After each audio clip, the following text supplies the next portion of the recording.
Alléluia. Bien-aimés, une fois de plus, bonjour. Grande est ma joie qu'on se retrouve encore ce matin sur une nouvelle thématique. Je dis un grand bonjour à tous ceux qui nous suivent, à tous ces auditeurs, tous ceux qui visionnent ces vidéos de près ou de loin.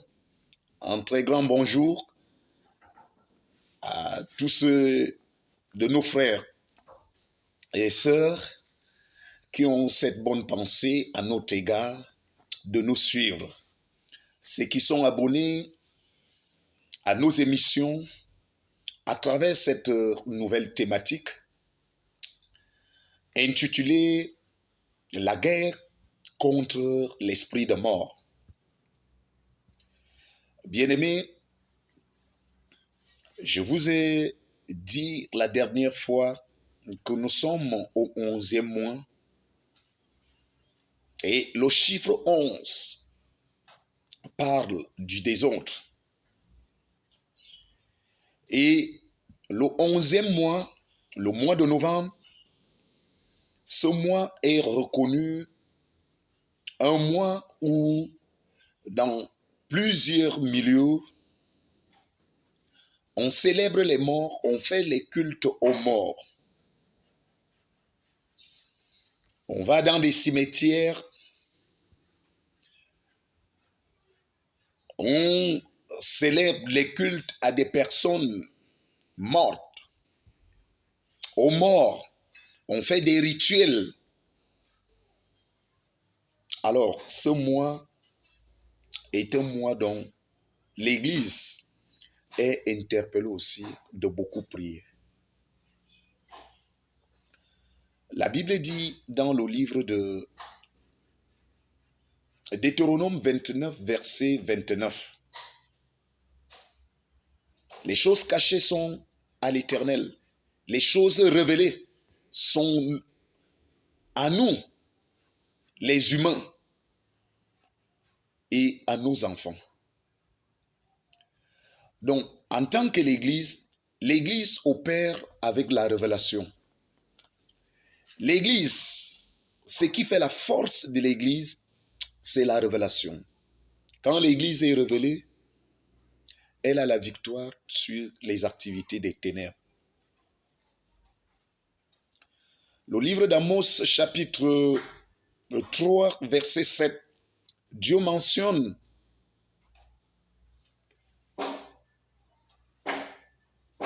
l'Éternel ne fait rien sans avoir révélé son secret à ses serviteurs, les prophètes. Alors, le prophète a l'agenda de Dieu. Le prophète connaît le plan de Dieu. Dieu se révèle aux prophètes. Dieu se révèle à ses prophètes. Les prophètes ont le secret divin. Donc, ce qui est caché aux hommes n'est pas caché aux prophètes. Parce que Dieu parle à son prophète. Et le prophète, le rôle du prophète, c'est d'édifier, d'éclairer, d'illuminer ceux-là qui sont dans les ténèbres, ceux-là qui sont dans l'ignorance. Osée 4, verset 6 dit « Mon peuple est détruit parce qu'il lui manque la connaissance ». Vous ne pouvez pas annuler un programme que vous ne connaissez pas. Vous ne pouvez pas désorganiser un programme dont vous n'êtes pas au courant. Et voilà pourquoi le prophète est là. Ceux qui sont au pied du prophète bénéficient de la connaissance. Ceux qui fonctionnent avec le prophète bénéficient de la sagesse du prophète. Donc c'est très important lorsque vous êtes au pied d'un prophète.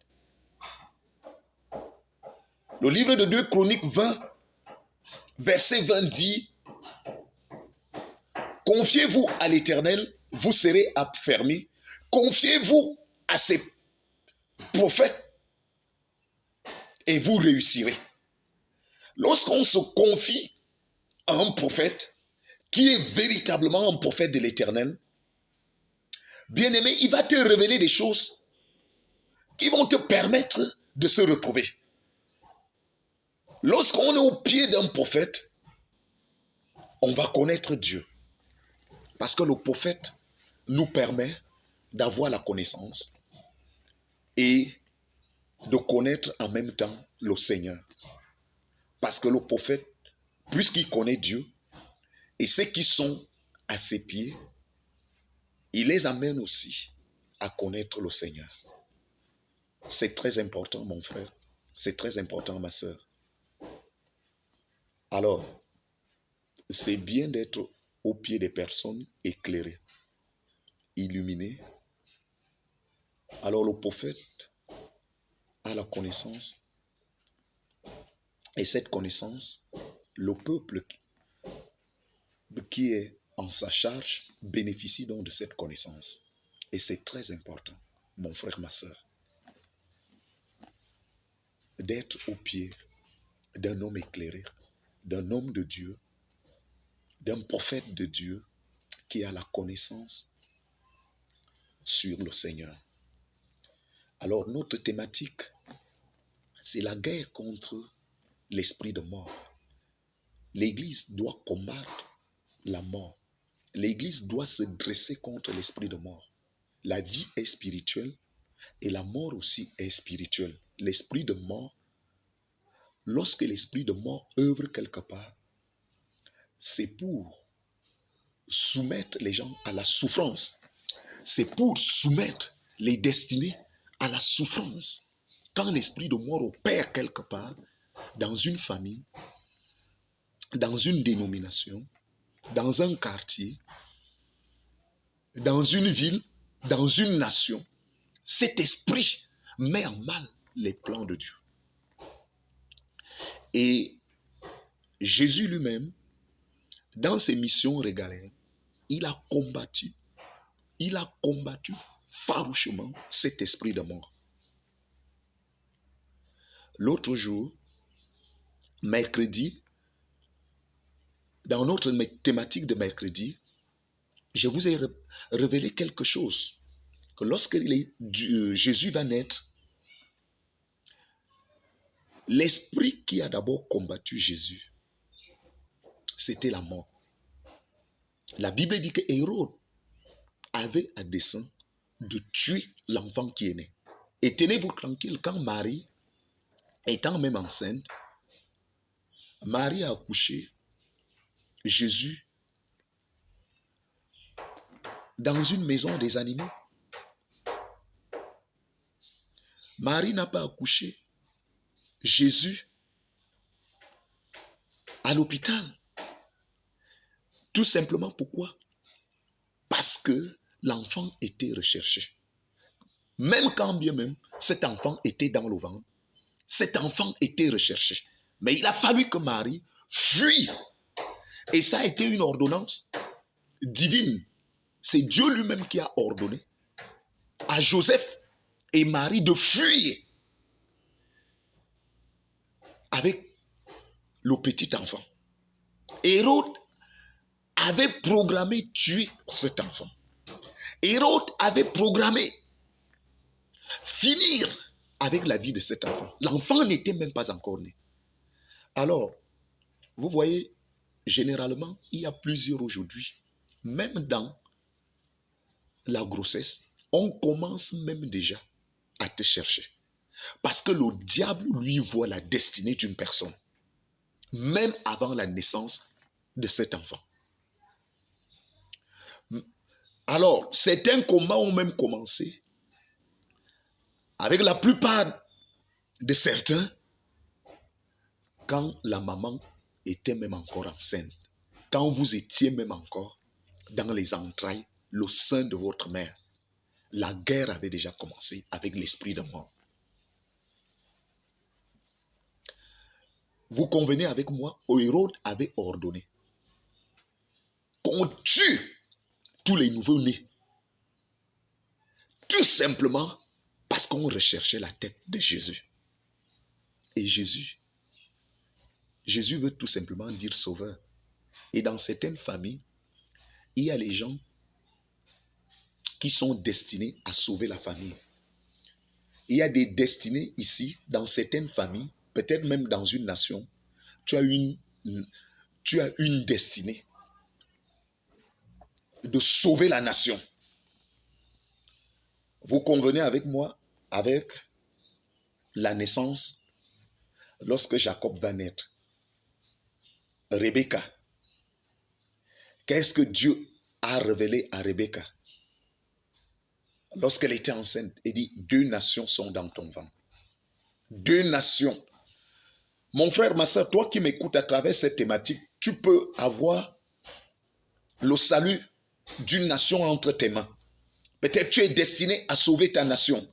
Peut-être tu as une destinée glorieuse de sauver ta famille, de sauver une ville, de sauver un quartier. Dieu avait révélé à Rebecca, quand elle était enceinte, que 2 nations sont dans ton ventre. Et l'aîné sera assujetti au cadet. Donc vous pouvez avoir une destinée que dans le plan de Dieu, c'est toi qui es destiné à sauver ta nation. C'est toi qui es destiné à sauver ta famille. C'est toi qui es destiné à sauver ces villages, cette ville. Le livre de Proverbes chapitre 29, Jérémie 29, verset 11. La Bible déclare que je connais des projets que j'ai formés pour vous. Projets de paix et non de malheur. Projet de paix. Dieu a pour chacune de nos vies sur terre un projet. Mon frère, tu n'es pas sur terre au hasard. Tu n'es pas le fruit d'accidents.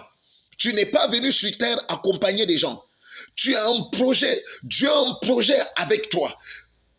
Dieu a un grand projet avec toi. Il dit, je connais des projets que j'ai formés sur vous. Projets de paix et non de malheur. Pour vous donner un avenir et de l'espérance.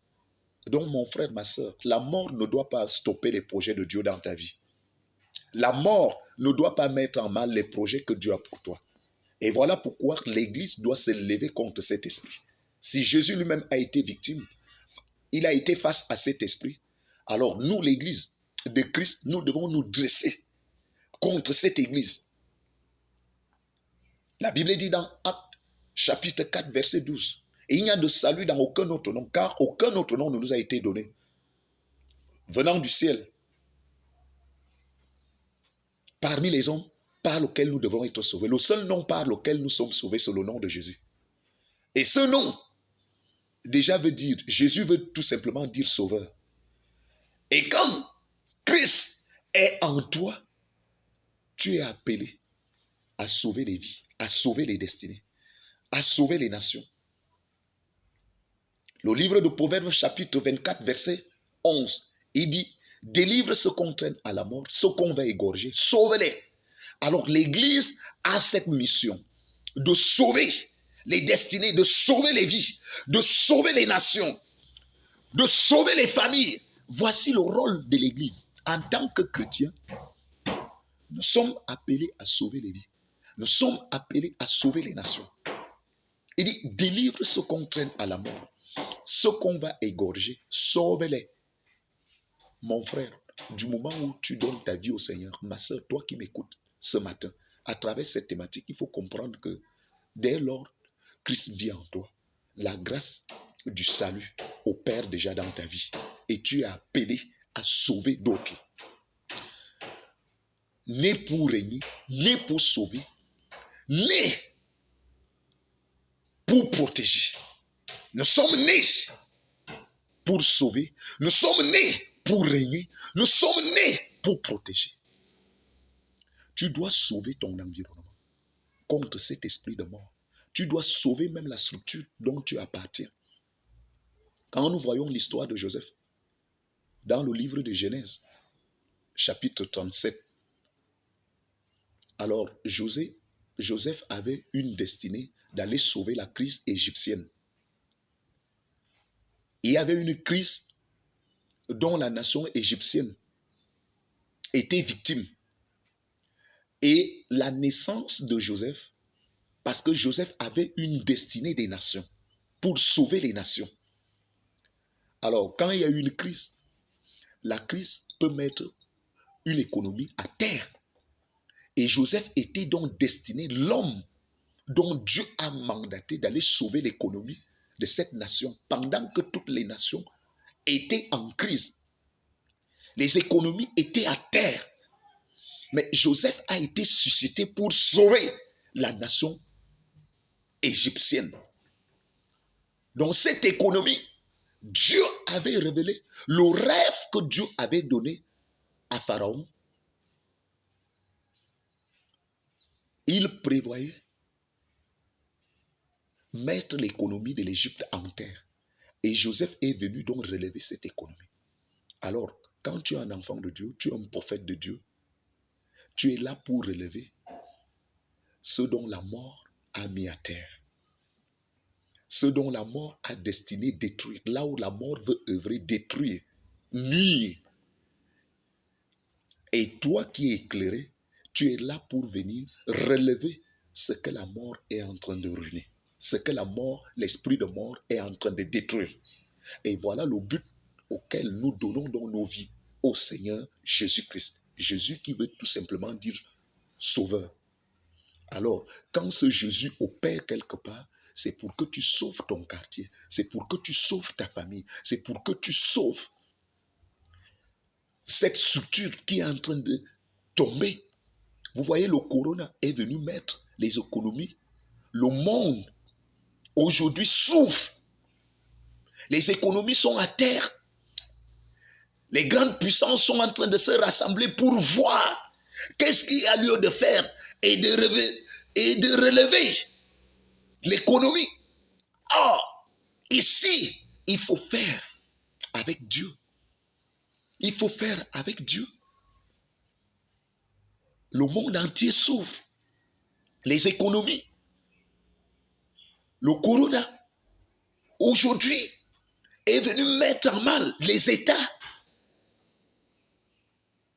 Comme au temps de Joseph. Comme au temps de Daniel. Daniel avait prévu toutes ces prophéties. La prophétie de Daniel dans le livre de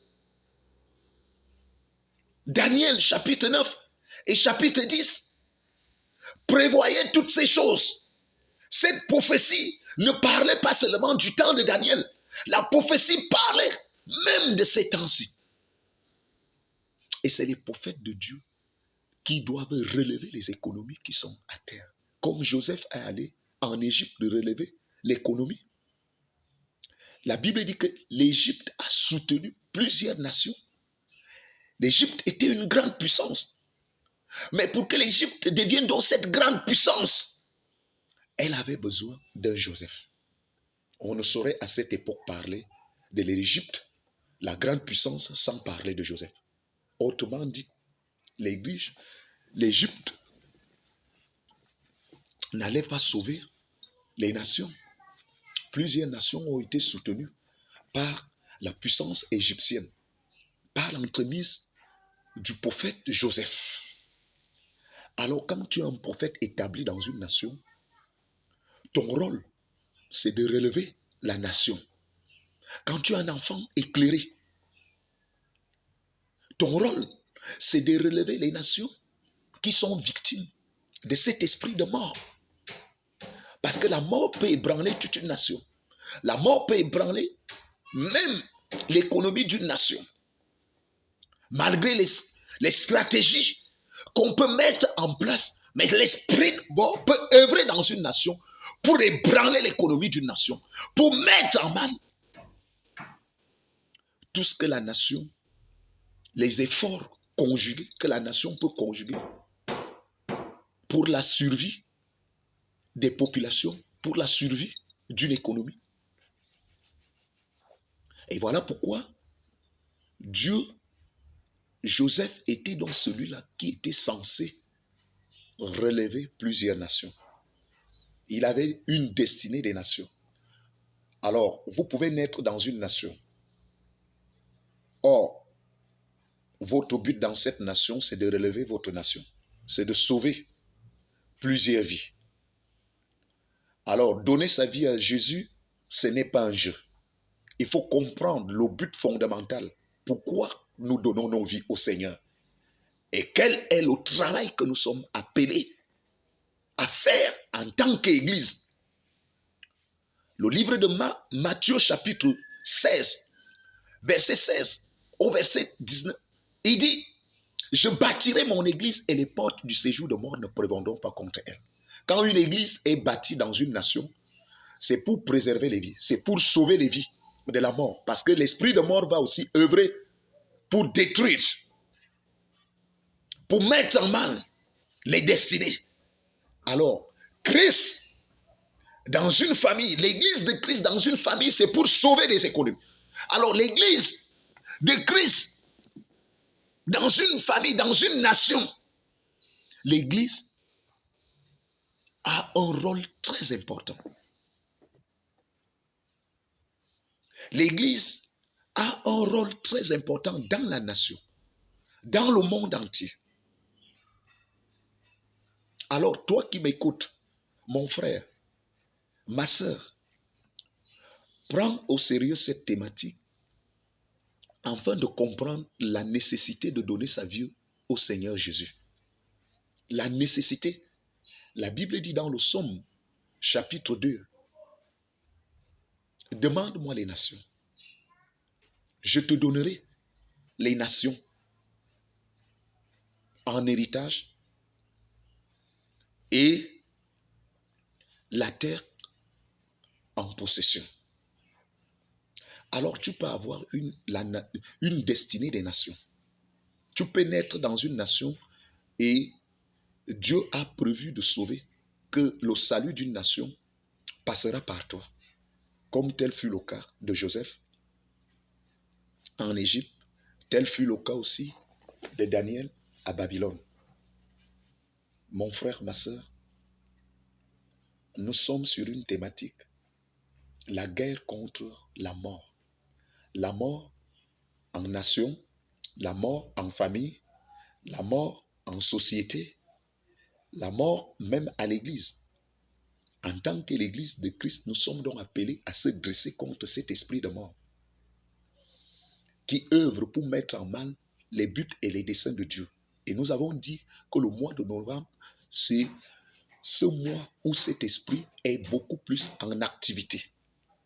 Et les gens, à travers des rituels, à travers des coutumes, ouvrent les portes de la mort aux autres. Il y a ceux qui le font de manière consciente, il y a ceux qui le font de manière inconsciente. Vous pouvez être livré à une pratique alors qui vous ouvre les portes de la mort. Lorsque nous lisons le livre de Psaume 18, de versets 5 à 7, David dit quelque chose de très important. Il dit, les liens de la mort m'avaient entouré. Les liens du séjour de la mort m'environnaient. Mais dans ma détresse, j'ai invoqué l'Éternel et il m'a sauvé. Il dit, les liens de la mort. Comment vous pouvez donc être en alliance avec la mort? Comme je vous ai dit au départ que la mort, c'est un esprit. La vie est aussi esprit. La Bible dit, si l'esprit qui a ressuscité Jésus-Christ d'entre les morts habite en vous, cet esprit donnera la vie dans vos corps mortels. Si l'esprit qui a ressuscité Jésus-Christ d'entre les morts habite en vous, alors Jésus a été ressuscité par l'esprit de son Père. C'est l'esprit de Dieu qui a ressuscité Jésus-Christ parmi les morts. Il dit que si cet esprit habite donc en vous, cet esprit donnera la vie dans vos corps mortels. Romains chapitre 8, versets 9 à 11. C'est là où vous pouvez regarder ce que je suis en train de souligner là. Si l'esprit qui a ressuscité Jésus-Christ d'entre les morts habite en vous, cet esprit donnera la vie dans vos corps mortels. Alors là où l'esprit de Christ est, la vie est, au lieu et place de la mort. Quand la mort œuvre quelque part, il faut invoquer l'esprit de Dieu. Et c'est l'esprit de Dieu qui combat l'esprit de mort. Lorsque vous êtes victime par cet esprit de mort, invoquez l'esprit de Dieu, l'esprit qui a ressuscité Jésus-Christ d'entre les morts. C'est cet esprit qui peut vous donner la vie. Et là où l'esprit de Dieu est absent, la mort s'installe. La mort bat son plein. La mort dicte sa loi. Lorsque l'esprit de Dieu est absent quelque part, c'est la mort qui prend place. Bien-aimés, nous allons examiner ensemble comment Jésus lui-même a vaincu cet esprit. Ouvrons nos Bibles dans le livre de Jean, chapitre 11. La lecture est longue, mais je veux raccourcir la lecture. Nous allons prendre le verset 43 au verset 44. Bien-aimés, quand Jésus arrive, la Bible nous dit que Lazare était l'ami de Jésus. Et la mort va prendre Jésus. Et on va dépêcher les gens pour annoncer cette mauvaise nouvelle à Jésus. Et quand Jésus apprend que Lazare, son ami, est mort, la Bible dit que Jésus va encore faire 2 jours là, avant de se rendre à ce lieu. Et quand Jésus arrive, il va rencontrer la sœur de Lazare. Lazare avait 2 sœurs, Marthe et Marie. Il va dire, si tu avais été là, vraiment, ton ami Lazare ne devrait pas mourir. Je suis venu te dire, tu peux être ami de Dieu, mais le fait que tu sois ami de Dieu ne va pas empêcher l'esprit de mort à t'attaquer, à attaquer ton foyer, à attaquer tes finances et à attaquer ta destinée, à attaquer ton ministère, à attaquer tes affaires, ta santé. C'est un esprit têtu. Vous pouvez être un chrétien, mais le fait que vous êtes chrétien ne vous épargnera pas de cet esprit. Ne va pas empêcher que cet esprit vous attaque. Tenez-vous tranquille. Lazare était l'ami de Jésus. Mais cet esprit de mort n'a pas regardé du fait que Lazare soit l'ami de Jésus. Lazare sera attaqué par cet esprit. Et qui va prendre Lazare? Et quand Jésus va se rendre, il va dire à Marie que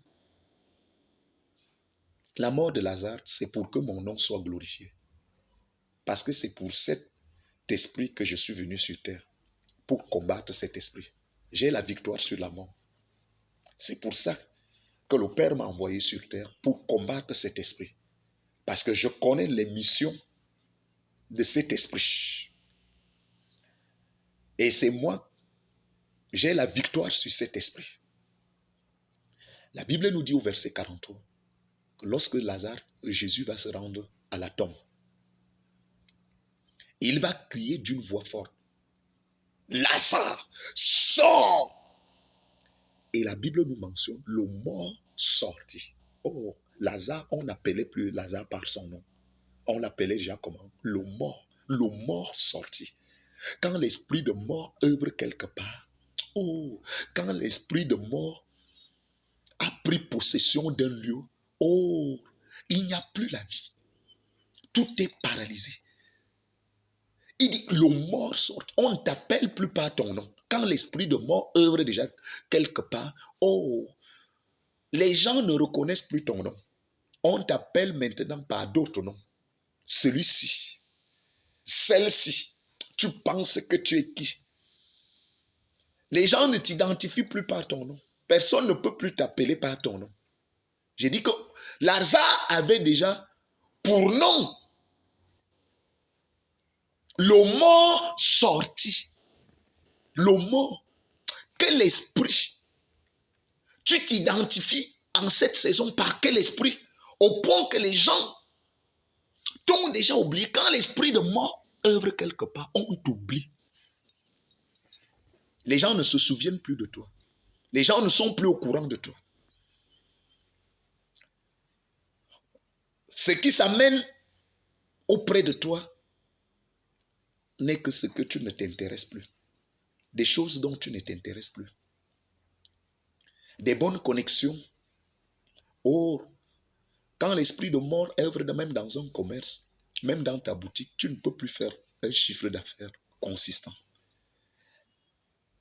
Les gens ne peuvent plus se rendre dans ton entreprise, solliciter tes services. Tu n'es plus important. Quand l'esprit de mort œuvre dans la vie d'une personne, oh, ce qui vient en ta direction est contraire à la vie. Ça vient paralyser les connexions, ça vient paralyser les relations, ça vient paralyser le mariage. Là où tu avais des bonnes relations avec des gens, quand l'esprit de mort est déjà en activité, oh, tu es en désaccord avec tout le monde. Parfois, même en couple, beaucoup de couples aujourd'hui sont victimes de cet esprit de mort. Et quand un couple est victime de cet esprit, oh, il n'y a plus le dialogue, il n'y a plus l'amour. Les gens se regardent en adversaire. Parce que l'esprit de mort, c'est un adversaire. C'est ton adversaire. C'est l'adversaire de ton activité. C'est l'adversaire de ton travail. C'est l'adversaire de ta santé. C'est l'adversaire de tes finances. C'est l'adversaire, oui, de ta fécondité. Quand l'esprit de mort œuvre quelque part, ça paralyse même la fécondité. Ça paralyse la productivité. Quand l'esprit de mort, tu sèmes quelque chose, ça détruit la semence. Quand l'esprit de mort est en activité quelque part, même toi qui fais dans l'agriculture, qui fais dans les champs, quand l'esprit de mort œuvre, ça tue ta semence. Ça tue ta semence. Où est-ce que tu as été victime de cet esprit et que tu dois se révolter face à cette thématique? Cette thématique est suscitée pour que tu te révoltes, mon frère, ma soeur. C'est un esprit têtu. Tu as intérêt à se révolter contre cet esprit. La Bible dit que Jésus a crié d'une voix forte. Lazare, sors! Cet esprit est têtu. Quand l'esprit de mort est même dans la vie de ton enfant devient têtu. Il n'est plus obéissant. Même aller à l'école, il n'aime plus l'école. Il devient rebelle à tout le monde. Rebelle à des aînés. Il n'a plus d'égard pour quelqu'un. Pourquoi? À cause de cet esprit de mort. Quand l'esprit de mort œuvre dans un foyer, que ce soit dans la vie de la femme ou bien de l'homme, la femme devient têtue. Elle n'est plus soumise à cause de cet esprit de mort. Oui, il faut entendre ses réponses. Il faut entendre comment elle répond à son mari, son champion. Ton mari, c'est ton champion. La Bible dit que celui qui a trouvé la femme a trouvé le bonheur. Quand l'esprit de mort œuvre dans l'homme, peut-être il devient infidèle. Il commence à faire des choses qui n'ont rien à y voir avec la volonté parfaite de Dieu. Elle ne voit plus sa femme comme étant son bonheur. Il se dresse à tout le monde. Même aux enfants, il n'y a plus la vie à la maison. C'est la désorganisation. C'est chacun qui fait comme il veut. Quand l'esprit de mort œuvre dans une dénomination, il n'y a plus de leadership. C'est chacun qui fait ce qu'il pense, ce qu'il veut, où il veut, comme il veut. C'est la désorganisation. Quand l'esprit de mort œuvre dans une nation, on n'a plus du respect pour le leadership, pour son président, pour son roi. C'est chacun qui dit ce qu'il veut, ce qu'il pense. Même le peuple devient insoumis à leur roi à cause des activités de la mort. On ne sait plus qui est qui. C'est chacun qui veut ce qu'il pense. C'est chacun qui devient président. Il n'y a plus de leader. On ne peut plus écouter son chef. On ne peut plus prêter ses oreilles à son chef. Son discours n'est plus bénissant. On se révolte. Parce que la mort est dans le pays. L'esprit de mort est aux portes d'une nation. Quand cet esprit opère, ça met mal. Les gens sont insoumis. Les gens sont rebelles. La population se révolte contre son chef. La population se révolte contre son armée. On ne sait plus qui est qui. Parce qu'il faut couler le sang. Quand l'esprit de mort œuvre dans une nation, les gens ne sont plus fidèles. Il y a la corruption. Quelqu'un seul peut détruire l'économie d'une nation. On vide les caisses de l'État pour paralyser l'économie d'une nation. Quand l'esprit de mort œuvre dans une structure, même la caissière, le caissier n'est plus fidèle, soumis à cette structure, au leadership. Il détourne les fonds juste pour tuer la structure afin que les gens souffrent. Quand l'esprit de mort œuvre dans une famille, le leader devient méchant. Il entre dans des cercles. Il livre le reste de la famille. C'est sauve qui peut. Parce que la mort est entrée. On ne sait plus qui est qui. Mon frère, cette thématique doit te pousser à se révolter. Ici, Lazare était le chef de famille. Et voici l'esprit de mort va prendre la chefferie.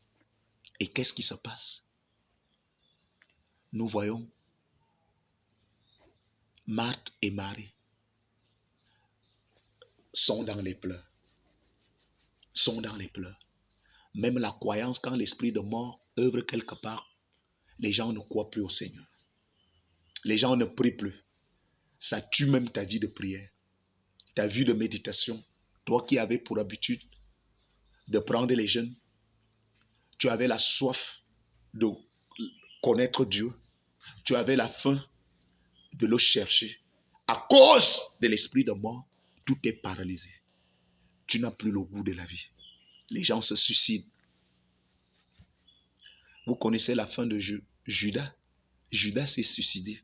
Quand l'esprit de mort œuvre quelque part, les gens n'ont plus le goût de vivre. Ils se suicident. Vous voyez les stars, pendant que les gens vénèrent les stars là. La fin des stars là, c'est souvent quoi? Tu entends que tout le monde entier pouvait vénérer. Il s'est suicidé. Il s'est donné la mort. Pourtant, l'humanité était en train de le célébrer. L'humanité était en train de l'acclamer. Tout le monde voulait être comme lui. Mais regardez la fin souvent des stars là. Regardez la fin de ces célébrités. Quand l'esprit de mort, comment l'esprit de mort les prend souvent? Ils finissent toujours comment? Ils sont toujours face à cet esprit. Alors toi qui es célèbre, toi qui es une célébrité dans ta nation, toi qui es une célébrité dans ce monde, tu as besoin de l'esprit de vie. Tu as besoin de Jésus. Parce qu'un jour à l'autre, tu seras face à cet esprit de mort. Et si la vie n'y est pas, l'esprit de mort là aura le dessus sur toi. Et mon frère, à travers cette thématique, tu es une célébrité.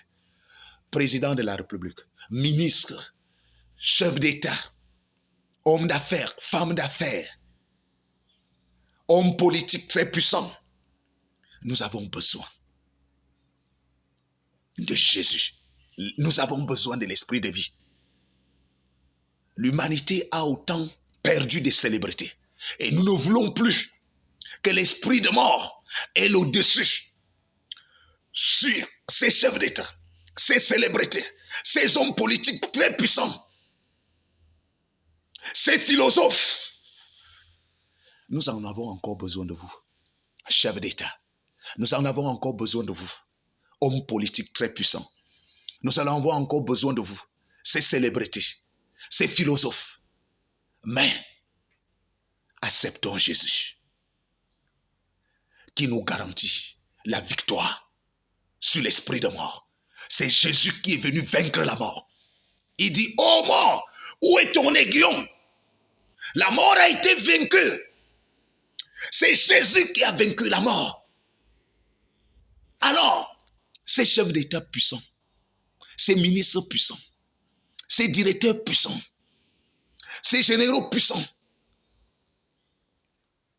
voici l'appel que je vous lance. Donnons nos vies à Jésus. Acceptons Jésus comme Seigneur et Sauveur personnel pour avoir la victoire sur l'esprit de mort.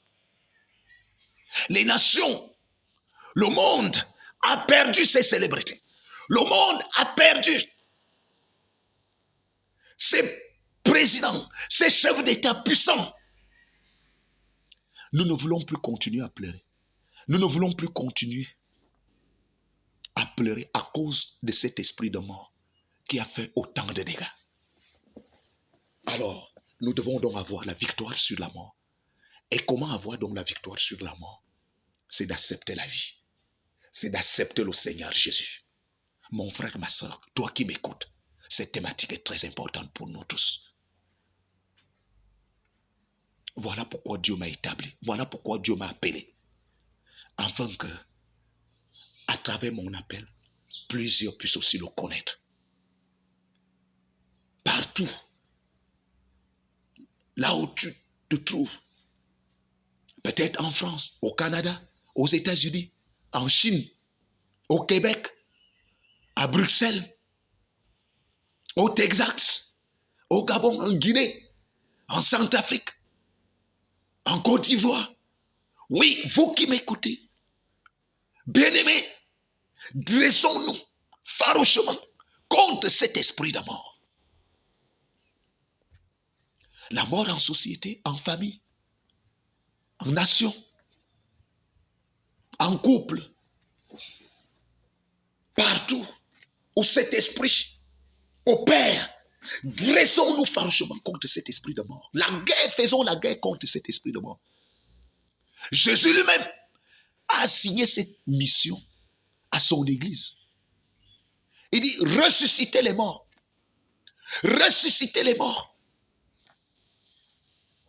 Il y a deux types de morts. Il y a les morts qui sont déjà morts. Et il y a les morts vivants. Ceux qui marchent, mais n'ont pas la vie. C'est-à-dire Jésus. Quoique vivants, mais ils sont morts. Tu es talentueux. Oui.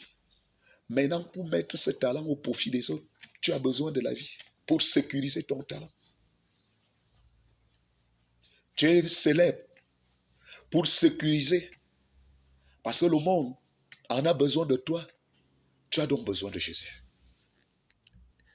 Et je lance cet appel à travers tous ceux qui me suivent. Derrière cette thématique, de donner leur vie au Seigneur Jésus. Nous étions dans Jean 11. Ouvrons nos Bibles dans Actes chapitre 9, versets 36 à 43. Nous allons voir l'histoire d'une femme au nom de Tabitha. Dans Matthieu chapitre 16, verset 18, Dieu a dit, je bâtirai mon église et les portes du séjour de mort ne prévaudront pas contre elle. Tu es Pierre et sur cette pierre, je bâtirai mon église. Et il a remis les clés à Pierre. Nous allons donc voir, lorsque Pierre va apprendre que Tabitha est morte dans Actes chapitre 9, verset 36 à 43. L'église qui est donc censée, l'église qui a cette mission donc de combattre la mort. Lorsque Pierre, au courant que Marthe, Tabitha est morte, Dorcas, Tabitha veut dire les bonnes œuvres. Donc ça, c'était une femme qui faisait des bonnes œuvres. Elle faisait du bien. Mon frère, je veux te dire, peu importe le bien que tu peux faire sur terre, l'esprit là va toujours t'attaquer. Voici une femme qui était au service de Dieu. Elle faisait des bonnes œuvres. Et la Bible nous dit que elle sera face à cet esprit de mort.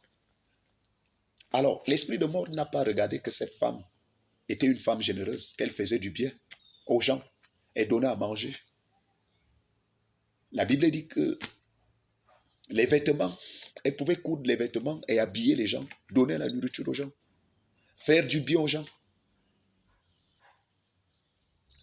Mais ça n'a pas empêché qu'elle soit attaquée par l'esprit de mort. Et quand cet esprit va attaquer cette dernière, au point de mourir, on va faire appel à celui dont Christ a remis l'église, les clés de son église. Ça veut dire qui? Pierre, l'apôtre Pierre. Tu es cet apôtre aujourd'hui. Je suis cet apôtre aujourd'hui. Je suis ce prophète qui a les clés aujourd'hui de déterrorisser cet esprit de mort. Et quand on a fait appel à Pierre, la Bible dit que Pierre s'est mis à genoux. Quand il a prié, Tabitha est revenue à la vie. Tabitha est revenue à la vie. Parce que Pierre avait quoi? Les clés. L'église a les clés. L'église où Christ est la tête. L'église où Christ est chef a les clés, a la victoire sur la mort. Donc si on t'amène que toi tu es mort, tu n'as plus de vie, ta société n'a plus de vie, oui, ta structure ne fonctionne plus normalement parce qu'elle a été attaquée par cet esprit de mort. Oui, toi qui m'écoutes, cette structure doit connaître la vie, doit revivre.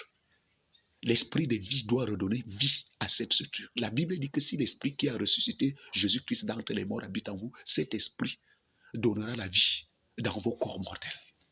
Ta structure doit revivre. Ta boutique doit revivre. Ton commerce doit revivre. L'esprit de mort peut attaquer ta structure, ton travail, ton couple, tes enfants, les études de tes enfants. À un moment donné, l'enfant qui était sage, il devient bête, il ne comprend plus. L'esprit d'oubli s'installe. Quand l'esprit de mort œuvre quelque part, on détourne la connaissance de l'enfant. L'enfant devient bête à l'école. Il ne comprend plus. Il ne retient plus. Il n'entend plus. Voilà.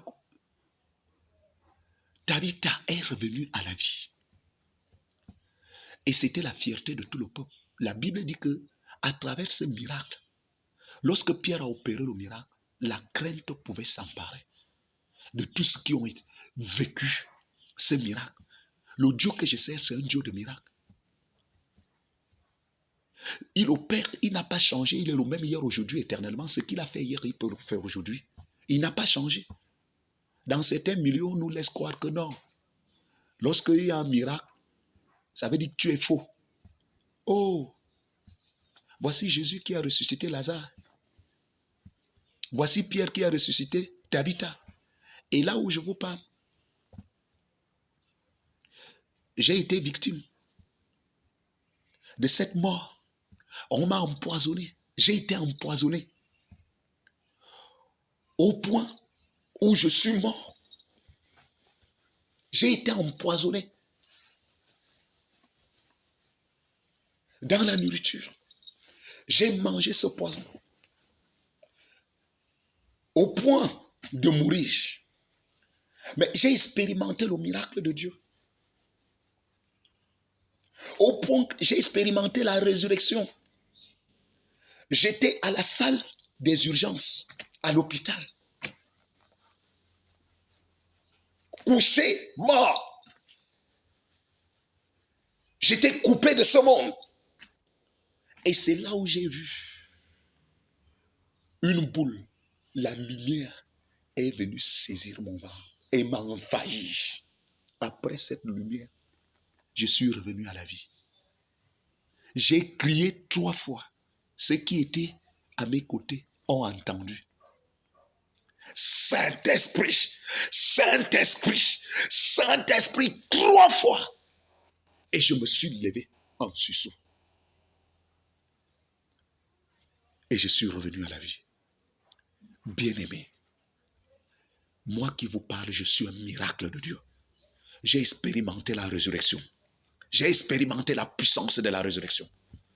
Et tenez-vous tranquille, dans mon ministère, à mon actif aujourd'hui, j'ai connu une dame qui est à l'église.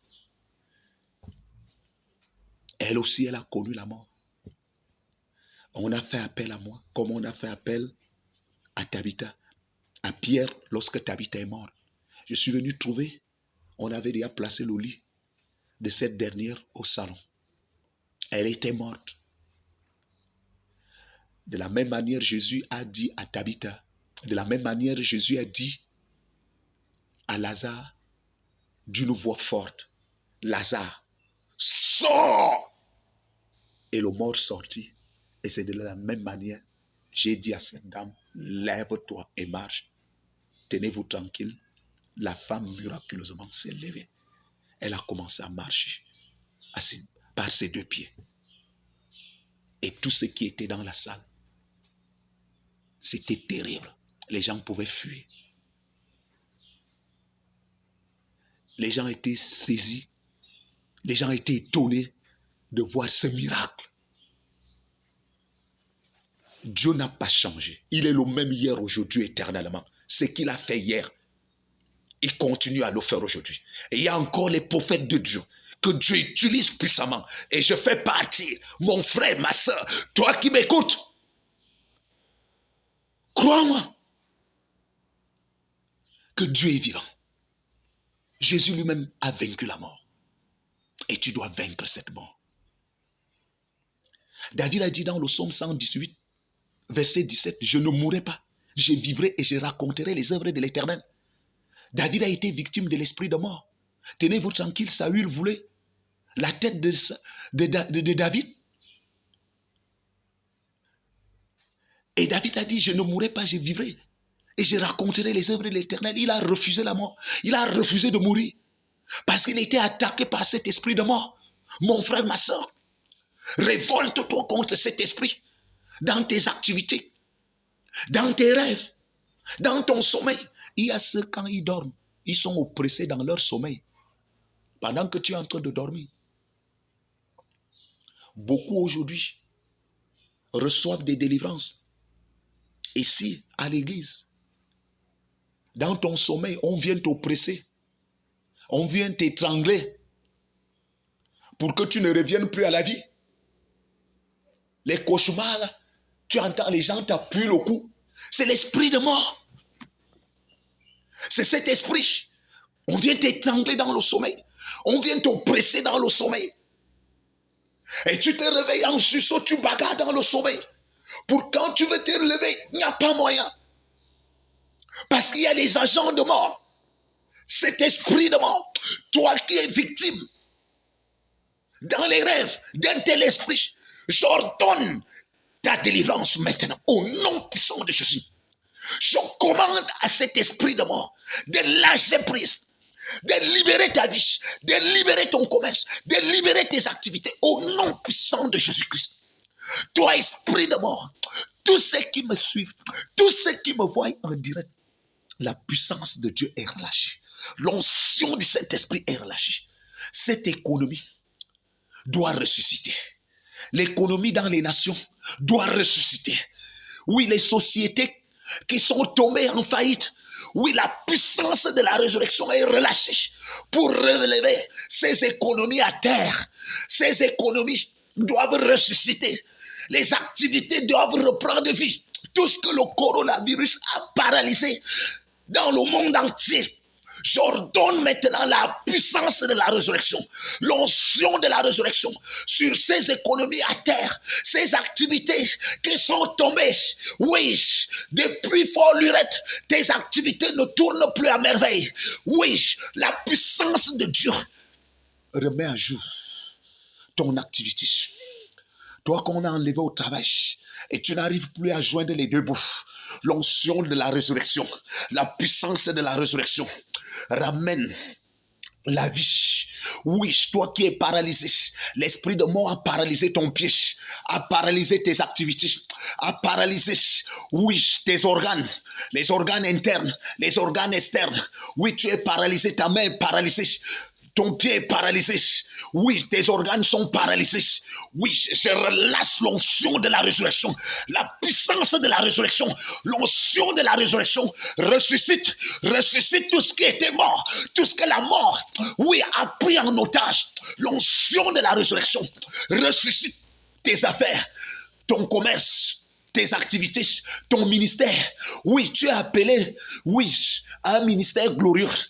Tu es appelé les 5 ministères. Oui, le prophète. Oui, le pastorat. Oui, docteur, évangéliste. Oui, apôtre. Oui, aujourd'hui, la mort a enterré ton ministère.